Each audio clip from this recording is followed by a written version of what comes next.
সাফল্য কখনো একদিনে আসে না। প্রতিটি অর্জনের পেছনে থাকে নীরব পরিশ্রম, অগণিত চেষ্টা আর নিজের ওপর অটুট বিশ্বাস। এই গল্পটি এক স্বপ্নবাজ মেয়ের। তার নাম মুমতাহিনা আক্তার। সে সখীপুর আবাসিক মহিলা কলেজের একাদশ শ্রেণীর বিএমটি শাখার শিক্ষার্থী। চলতি শিক্ষাবর্ষের প্রথম সাময়িক পরীক্ষায় সম্মিলিত মেধা তালিকায় প্রথম স্থান অর্জন করেছে সে। সখীপুর উপজেলার দাড়িয়াপুর গ্রামের এই মেধাবী মেয়েটির সাফল্য আজ শুধু তার নিজের নয়, পুরো পরিবার এবং এলাকার গর্ব।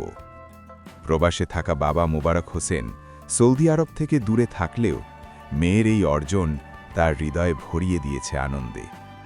মুমতাহিনা প্রমাণ করেছে, পরিশ্রম আর সততা থাকলে স্বপ্ন একদিন বাস্তব হয়। মুমতাহিনা, তোমার এই সাফল্যের জন্য রইল আন্তরিক অভিনন্দন ও ভবিষ্যতের জন্য শুভকামনা।